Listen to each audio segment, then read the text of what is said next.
Frères et sœurs, sachez que nous avons deux types de célibataires. Le vrai célibataire ainsi que le faux célibataire. Commençons par le vrai. Qui est vrai célibataire? Le vrai célibataire est la personne qui a choisi de vivre réellement seule, sans habiter dans la même maison avec un homme ou une femme censé être son partenaire sexuel. Les faux célibataires, par contre, est cet homme ou cette femme qui, aux yeux de la loi, reste sans statut marital. Mais dans la vie courante, cet homme ou cette femme vit amoureusement avec une autre personne. Exemple, ils n'habitent pas seuls, elle n'habite pas seule. Ils vivent ensemble, en couple. Nous reviendrons là-dessus avec beaucoup de détails après. En attendant, parlons du faux célibataire qui est aussi cet homme ou cette femme qui est marié avec lui-même ou avec elle-même car tout le jour, il ou elle se masturbe pour l'autosatisfaction. Et puis j'aimerais préciser, le mot célibataire est en même temps masculin et féminin. On peut dire un célibataire, tout comme on peut aussi dire une célibataire. Frères et sœurs, si vous ne l'avez jamais su, une personne qui se masturbe pour l'autosatisfaction est une personne qui est mariée avec elle-même. Parce que Dieu avait créé le sexe pour qu'il soit partagé. Dieu avait créé le sexe pour que deux personnes se mettent ensemble et partagent ses plaisirs, partagent le bienfait du sexe. Et lorsque tu te décides toi-même de t'auto-satisfaire, ça veut dire que tu te prends pour ta propre femme ou pour ton propre époux. C'est un péché et c'est une abomination. La masturbation, si vous ne l'avez jamais su. Celui qui couche avec une femme a commis un péché qui n'est pas une abomination. Une femme qui couche avec un homme avant le mariage pêche, mais son péché n'est pas une abomination. Un homme qui couche avec une femme avant le mariage pêche, mais son péché n'est pas une abomination. Mais une personne qui se satisfait elle-même pêche. Et ces péchés-là, c'est une abomination parce que la masturbation est une œuvre contre nature. Et le péché contre nature sont des péchés classés parmi les abominations. C'est ça la nuance et la différence. Vous qui ne l'avez jamais su, se masturber est un acte sexuel. Dans les rapports sexuels entre un homme et une femme, le but est d'arriver à la jouissance, pas vrai?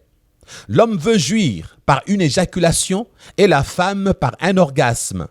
Lorsqu'on arrive à jouir par la masturbation, cela veut dire tout simplement qu'on est sexuellement actif ou active. On couche avec soi-même. Cela est un péché abominable car c'est aussi un vice contre nature, comme je l'ai dit tout à l'heure. J'ai eu à parler avec beaucoup d'hommes et femmes qui se masturbent. La plupart reconnaissent que pour bien se masturber et avoir la vraie jouissance, il faut le faire avec l'image d'une personne dans sa tête. D'autres le font avec les images pornographiques, mais pour ces personnes qui ont eu à parler avec moi, elles m'ont avoué que les images pornographiques présentent des personnes inconnues. Mais la voisine, cette sœur qui s'habille toujours à moitié, mais à l'église, ces sœurs qui exposent leurs jambes sensuelles avec des jupes longues, accompagnées d'une longue fente qui commence du haut de la cuisse jusqu'au bas du pied. Pourquoi porter une longue jupe avec une longue fente pour présenter et exposer son corps? Aberration. Oui, les hommes reconnaissent que ces femmes qui portent des blousettes, des chemisettes, des décolletés, qui font entrevoir une partie de leur sein ou encore le morceau de leur ventre. Oui, beaucoup de masturbateurs reconnaissent qu'ils sont tourmentés, dérangés par l'habillement de certaines femmes. Alors en finalité, qu'est-ce qu'ils font? Ils vont sur Facebook chercher les photos de ces femmes-là.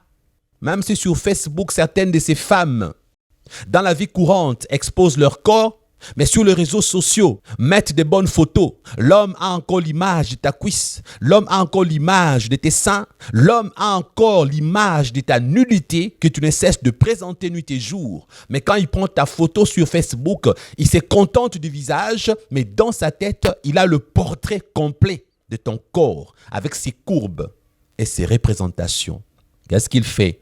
Il se masturbe avec toi dans sa tête. Autrement dit, il couche avec toi dans sa tête. Tu l'aides à se masturber. Tu partages donc son péché, ma sœur. Il y a une chose que j'aime dire aux sœurs. Essayez de réfléchir, vous les sœurs qui exhibez votre corps, vous qui vous habillez mal, retenez une chose. Les pierres précieuses telles que le diamant, l'or, se cachent dans le coffre-fort, pas vrai? Mais les résidus et les détritus, donc les immondices, sont jetés à l'extérieur de la maison, dans la poubelle, n'est-ce pas? Personne ne peut cacher les immondices dans sa maison comme trophée, comme trésor. Les déchets sont jetés dans la poubelle. Et ces femmes qui exhibent leur corps, qui s'habillent mal, qui disent « je m'habille sexy », c'est qu'elles doivent savoir, leurs corps sont des poubelles, leurs corps sont des détritus, des résidus, leurs corps sont des déchets qu'on doit jeter dans la poubelle. On expose les saletés sous la route. Les saletés sont jetées au vu et au su de tout le monde. C'est ainsi que leurs corps, comme les immondices, elles exposent leur corps pour dire « regardez, je ne suis qu'une poubelle, venez jeter tout ce que vous voulez. Je ne suis qu'une poubelle, venez déverser vos immondices. » Oui, c'est ça. Et les hommes moins sérieux aiment ces genres de femmes. Oui, ma sœur, ton corps que tu exposes n'est qu'une poubelle. Ton corps que tu exposes, c'est une poubelle publique. Voilà pourquoi tu ne te maries jamais. Voilà pourquoi les hommes ne te demandent pas en mariage. Quand ils te regardent, ils ne voient qu'un tas d'immondices. Ils ne voient qu'une poubelle, là où on doit venir jeter toutes les saletés du monde. Et on ne fait que coucher avec toi. On ne t'épouse jamais. C'est ta faute. Donc je disais que j'ai eu à parler avec beaucoup d'hommes et femmes qui se masturbent.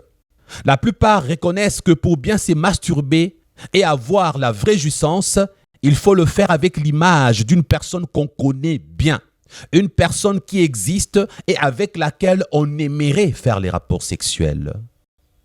Une sœur a osé dire « Moi, lorsque je me masturbe, je le fais avec le pasteur Marcelo dans ma tête, car je le trouve mignon et il m'excite beaucoup. » Ah oui.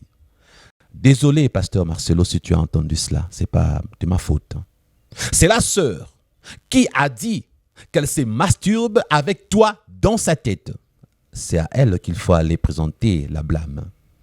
C'est elle qu'il faut gronder. Moi, je ne fais que raconter ce qu'elle a dit. Pas vrai? Comment le savoir?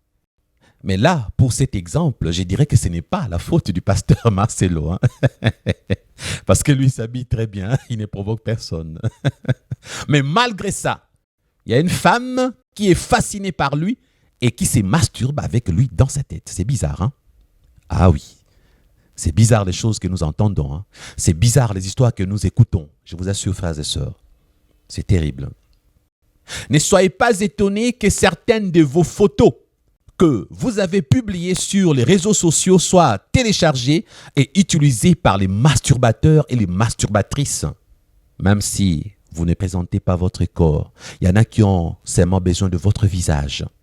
Comme quelqu'un qui disait « Moi, le corps, je m'en fous, mais le visage m'excite déjà. Les lèvres pulpeuses, les nez épatés, la police du visage, les regards étincelants de cette fille sur la photo me dérangent déjà. Je n'ai pas besoin du corps, tout ce qu'il y a au-dessus. Lorsque je regarde, je suis parti. » Et voilà, on se masturbe avec ta photo.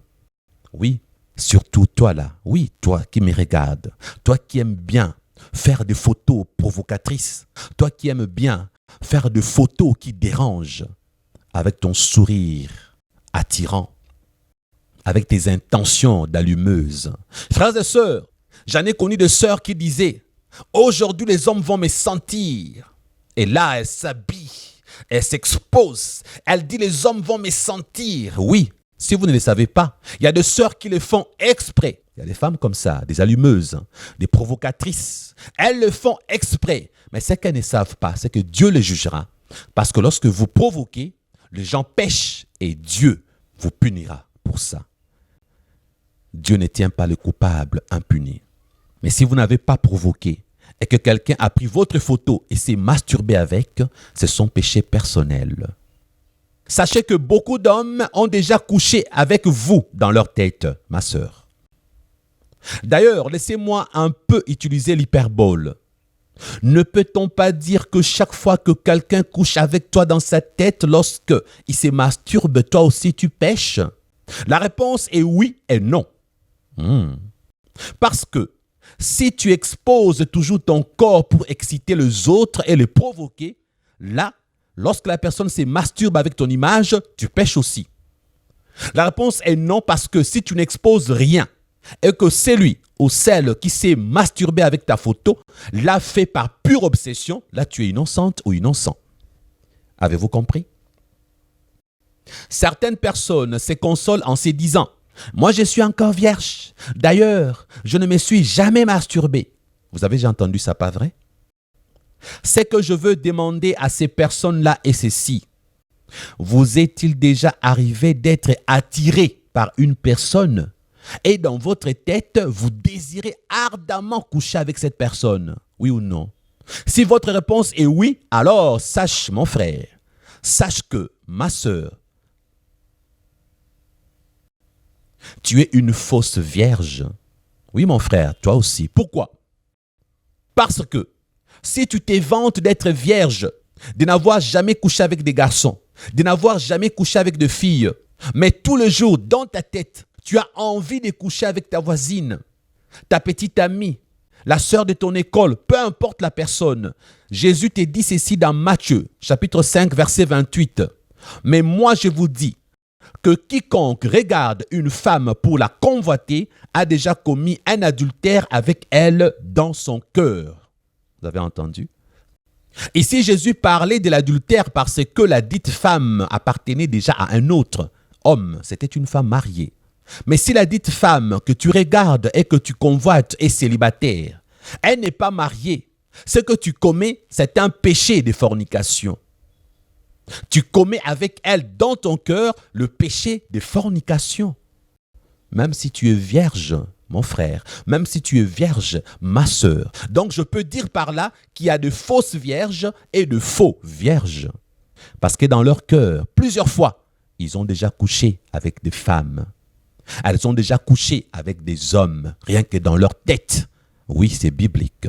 Alors, il ne faut pas seulement éviter le péché de l'acte, mais il faut aussi éviter le péché de la pensée. Parce que Dieu punit les deux péchés, que ce soit de l'acte ou de la pensée. Le péché n'est pas seulement l'acte qu'on fait. Le péché se commet aussi dans l'abstrait. Dans l'Ancien Testament, les péchés n'étaient que l'acte, en tout cas selon les lois que Moïse avait données et les ordonnances. Mais lorsque Jésus-Christ est venu, il a durci la condition du pécheur en annonçant que le péché est aussi commis dans le pensée et non pas seulement en acte. Alors vous qui pensez que la grâce était moins sévère que la loi, vous vous êtes trompés. Je répète encore, vous vous êtes trompés, même si vous n'êtes pas Donald Trump, qui se trompe beaucoup. Eh oui, Jésus avait durci. La grâce est vraiment difficile à vivre, parce que dans la grâce, certaines lois, certaines ordonnances de l'Ancien Testament ont été amplifiées par Jésus-Christ. Eh oui, à suivre. Sachez que parmi les célibataires, nous avons deux types de personnes. Le vrai vierge ainsi que le fausse vierge ou le faux vierge. Je vous ai déjà dit que vierge s'utilise aussi pour les garçons. Donc ne soyez pas surpris. Je disais donc que nous avons deux types de personnes parmi les célibataires.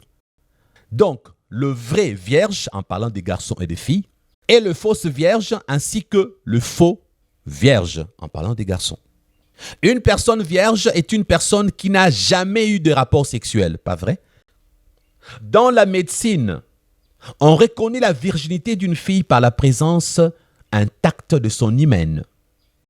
Pour vous qui ne le savez pas, retenez que dans l'anatomie, l'hymen est la membrane fermant en partie l'orifice externe du sexe de la femme qui n'a pas encore connu d'homme. Et cet hymen est rompu au cours du premier rapport sexuel avec pénétration.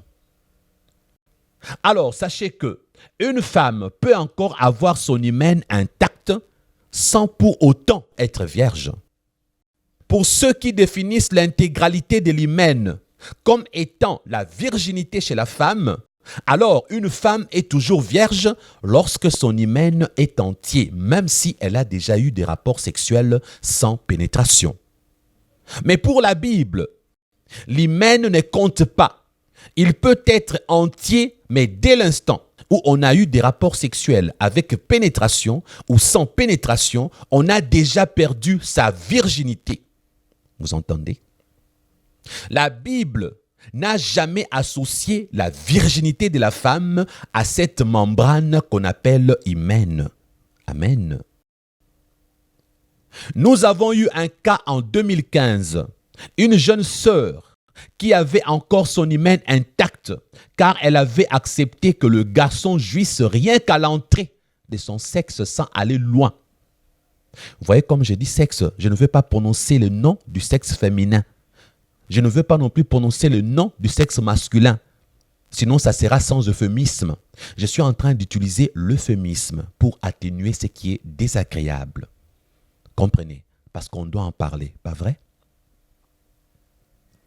Cette sœur, son hymen était conservé et était bien intact, mais elle avait attrapé la grossesse, frères et sœurs. Waouh!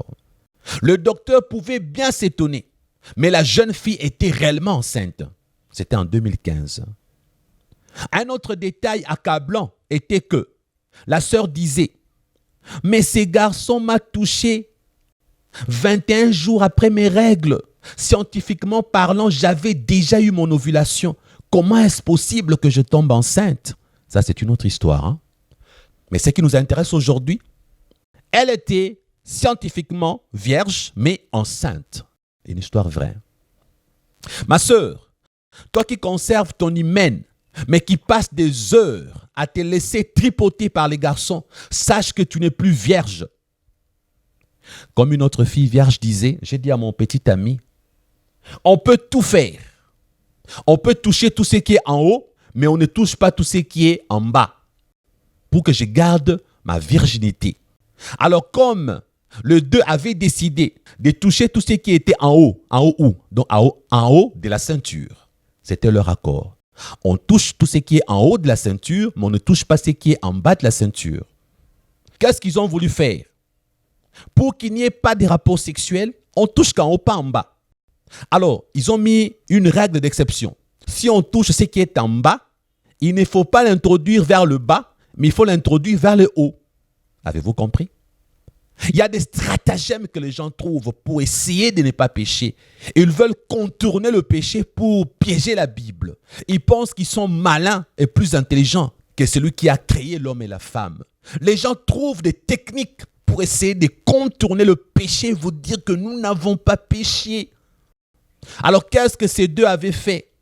La fille suçait l'homme et l'homme suçait la fille. Leurs deux sexes ne s'est croisés jamais. Alors, ils ont dit, nous n'avons pas péché, parce que nos deux sexes ne se croisent jamais.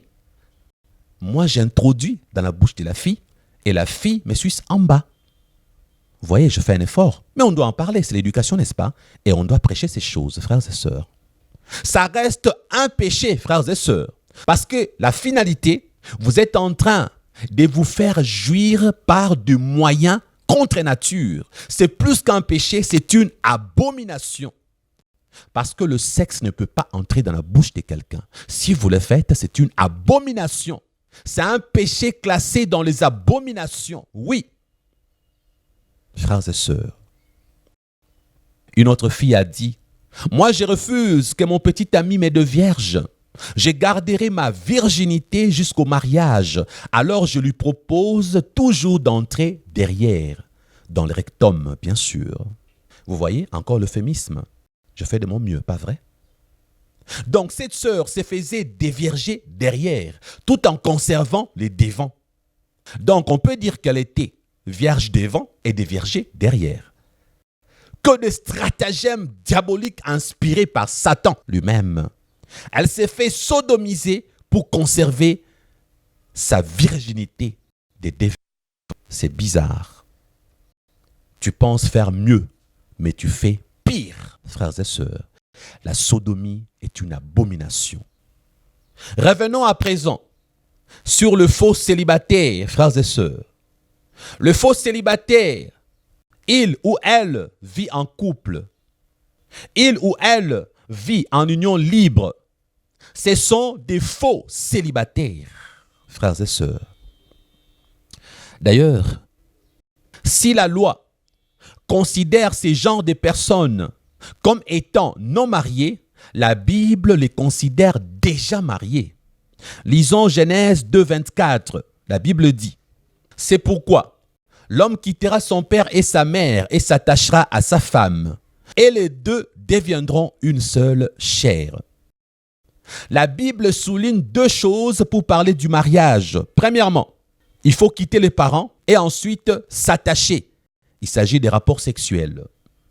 La Bible n'a pas donné d'autres conditions pour qu'un mariage ait lieu. Les hommes ont eu à ajouter d'autres conditions selon leurs lois, selon leurs coutumes ou mœurs. Dieu n'est pas contre leurs organisations et cérémonies qui accompagnent le mariage. Mais aux yeux de Dieu, le mariage existe déjà dès l'instant où deux personnes de sexe opposé consentent de vivre ensemble, même si elles ne respectent pas les lois de leur pays ainsi que les mœurs ou leurs coutumes. Dès l'instant où ils quittent le parent, ils vivent ensemble, ils font les rapports sexuels, ils sont déjà mariés aux yeux des dieux, frères et sœurs. Celui qui a créé l'homme considère que le mariage existe dès l'instant où vous quittez vos parents et vous vous mettez ensemble pour vivre sexuellement votre amour. Si en vous mettant ensemble pendant 4 ans, vous n'avez jamais couché ensemble, sachez que devant Dieu, vous n'êtes pas mariés. Là, il faut aussi qu'on se le dise, hein? Parce que les deux conditions doivent être réunies. Si vous me dites, pasteur, moi en tout cas, je suis avec lui 4 ans, on vit ensemble, mais on n'a jamais couché ensemble, alors je te dirais, ma soeur, vous n'êtes pas mariée. Mais si tu me dis, il ne m'a jamais doté, on n'est jamais parti devant l'officier de l'état civil, on n'a jamais vu le maire, on n'a pas l'acte de mariage civil, mais on couche ensemble, on habite dans la même maison, je vous dirais, devant Dieu, vous êtes déjà mariés. Parce que les deux conditions doivent être réunies pour parler du mariage. J'aimerais aussi ouvrir une parenthèse. Pour les couples qui a respecté tout ce que la loi prévoit, ainsi que les coutumes et les mœurs de son pays. Le couple a respecté le paiement de la dot et a eu l'acte de mariage civil devant l'officier de l'état civil. Une fois arrivé chez eux, un des partenaires, soit l'homme ou la femme, change d'avis et dit « Je ne veux plus de ces mariages ». Dès l'instant où ils ne se sont pas accouplés, donc il n'y a pas eu rapport sexuel, devant Dieu, le mariage n'a pas eu lieu. Pourtant, devant les hommes, le mariage existe déjà, car l'officier de l'état civil a déjà déclaré ce mariage. Vous comprenez maintenant les nuances? D'ailleurs, dans d'autres pays, un mariage non consommé est annulable devant l'officier de l'état civil. Mais dans d'autres pays, un mariage non consommé ne peut être annulé que devant un juge. Donc, il faut prononcer les divorces. Mais pour Dieu, si les hommes vous considèrent mariés, parce qu'il y a l'acte de mariage civil, mais vous deux, vous n'avez pas encore couché ensemble, ce mariage n'est pas encore consommé, ce mariage n'existe pas encore parce que les deux conditions ne sont pas réunies. Vous avez quitté le parent, mais vous ne vous êtes pas accouplés. Vous n'avez pas fait les rapports sexuels, alors il n'y a pas encore mariage. Vous comprenez? Donc, vous comprenez à présent que nombreux sont des faux célibataires, n'est-ce pas? Ceux qui vivent ensemble durant des années, qui couchent ensemble, qui font des enfants, ce sont des faux célibataires, ils sont déjà mariés. Tous ceux qui vivent en couple sont déjà mariés aux yeux de Dieu. Oui, tu es marié même si tu n'as pas eu d'enfant. Toi qui vis avec un homme de la même maison, tu es marié même si tu n'as pas eu d'enfant. Toi qui vis avec une femme de la même maison, tu es marié devant Dieu. Je vais encore ouvrir une autre parenthèse. Certains Africains aiment bien le mot français et certaines expressions françaises sans même en connaître le sens. Je vois des gens écrire sur leur profil Facebook cette mention, en couple. Lorsque tu lui poses la question, est-ce que tu habites avec ton petit ami ou ta petite amie? La personne te répond, non, non, moi je suis chez mes parents. Alors pourquoi tu as écrit en couple? Parce qu'en couple signifie que tu vis avec l'homme dans la même maison sans avoir été marié devant la loi ou devant ta famille. En couple signifie nous sommes en union libre. Nous vivons comme mari et femme, mais nous n'avons pas contracté les liens officiels du mariage. C'est ça en couple. Si toi tu pensais que en couple signifie que je suis fiancé, tu te trompes. Va corriger, s'il te plaît. Parce que ceux qui savent cela, lorsqu'ils lisent en couple, tel que tu as écrit sur Facebook, pour eux, tu vis ensemble dans la même maison avec un homme, si tu es une femme. Vous voyez que l'ignorance, vous voyez? L'ignorance, c'est pas bon, hein? Frères et sœurs, pour le faux célibataire qui cherche à fuir le péché pour devenir en règle avec Dieu, ne vous séparez pas. Si vous avez découvert que vous n'étiez que de faux célibataires et que devant Dieu vous êtes déjà mariés, il faut seulement régulariser votre situation. Payer la dot au niveau de la famille et aller devant l'officier de l'état civil pour contracter les liens officiels du mariage en ayant l'acte civil. On appelle ça la régularisation, frères et sœurs. Et dans les églises où le pasteur est instruit, où le pasteur est intellectuel, où le pasteur est intelligent, lorsqu'il vous rencontre, il va bien vous expliquer cela et il va vous aider à vous marier et non pas à vous dire séparez-vous, vous n'avez jamais été marié. Ça, c'est une aberration. Ce sont des hommes de Dieu non instruits qui commettent ce genre d'erreurs. Alors, si vous pensez qu'il suffit de dire « je ne veux plus de cet homme » ou « je ne veux plus de cette femme avec laquelle j'ai vécu plusieurs années » sous prétexte que tu ne l'avais jamais épousée devant la loi et tu pars te remarier avec une autre personne, sache alors que devant Dieu, tu commets un adultère, car ta vraie femme ou ton vrai époux est ce premier homme-là avec lequel ou avec laquelle tu as vécu ensemble pendant plusieurs années, dans la même maison, en train de faire des enfants. Pour Dieu, c'est lui ta femme. Pour Dieu, c'est lui ton mari. C'est elle ta femme. Si tu la quittes pour aller épouser une autre femme, tu pèches. Si tu les quittes pour aller épouser un autre homme, tu pèches. Tu es déjà marié. Va régulariser ta situation, frères et sœurs. Beaucoup de pasteurs qui n'ont pas la connaissance exacte de ce que la Bible dit sur le mariage vous induisent en erreur et vous exposent à la perdition. Parce que l'ignorance n'a jamais été une excuse. Tu peux dire, pasteur, je ne le savais pas. Oui, ce n'est pas parce que tu ne le savais pas que ce n'est plus un péché. Toi qui as laissé cette femme avec laquelle tu as vécu une année ensemble dans la même maison pour aller épouser une autre femme, sache que tu vis en adultère avec la femme que tu as épousée après celle-là. Ta vraie femme, c'est celle-là avec laquelle tu avais vécu une année dans la même maison en train de lui faire des rapports sexuels. Donc, pour Dieu, tu vis dans le péché avec la femme que tu es parti épouser devant l'officier de l'état civil. Donc, vous comprenez par là que les lois humaines ne sont pas conformes avec les lois divines. Donc, vous comprenez par là, les ordonnances humaines peuvent vous donner raison, mais les ordonnances divines vous donnent tort. Satan, connaissant cela, il aura accès libre pour vous attaquer et le jour du jugement, vous allez vous retrouver perdu à jamais parce que vous n'avez jamais su que c'était un péché à cause de ces pasteurs qui n'avaient pas la connaissance, qui vous a induit simplement en erreur, frères et sœurs. Mais il y a quand même une question. Quand est-ce que tu peux abandonner un homme ou une femme avec laquelle tu as couché plusieurs années pour te marier avec une autre personne? Quand est-ce qu'une fille qui a couché avec un garçon pendant 5 ans ou un homme qui a couché avec une femme pendant 5 ans peut dire « ce n'était pas ma femme, je la quitte ou je le quitte pour épouser une autre personne de mon choix ». Voici la réponse. C'est lorsque tu étais toujours chez tes parents sans les quitter. Tu habitais chez tes parents, mais tu couchais avec elle sans quitter tes parents. Le fait que tu n'avais pas quitté tes parents, le fait que vous n'avez pas habité dans la même maison, alors ça, c'est un péché de fornication. Vous n'étiez pas marié. Tu étais simplement en train de faire le péché de fornication sans être marié avec elle. Parce que les deux conditions n'étaient pas réunies. Il n'y avait qu'une seule condition, coucher ensemble. La condition de quitter n'étant pas remplie, alors le mariage n'existait pas au niveau de Dieu.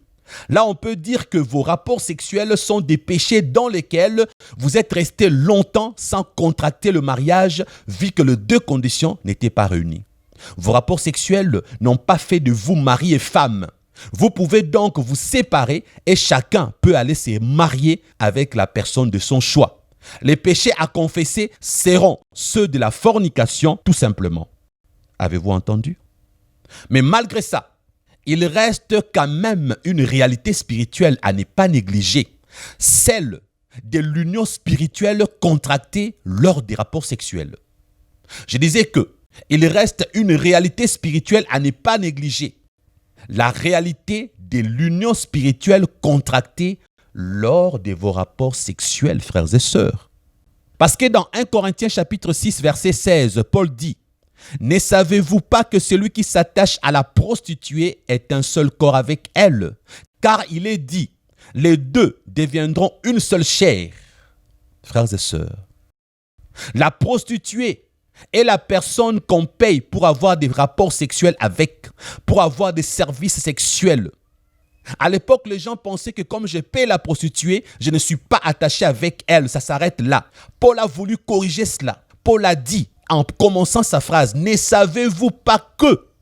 Il leur informe, celui qui s'attache à la prostituée est un seul corps avec elle. Et puis Paul précise, ce n'est pas moi qui l'ai dit, c'est la Bible qui dit que les deux deviendront une seule chair. Ah, vous comprenez maintenant?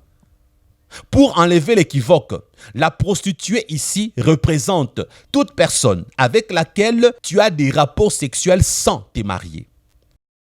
Tu es même chair avec toutes les personnes avec lesquelles tu as eu à coucher.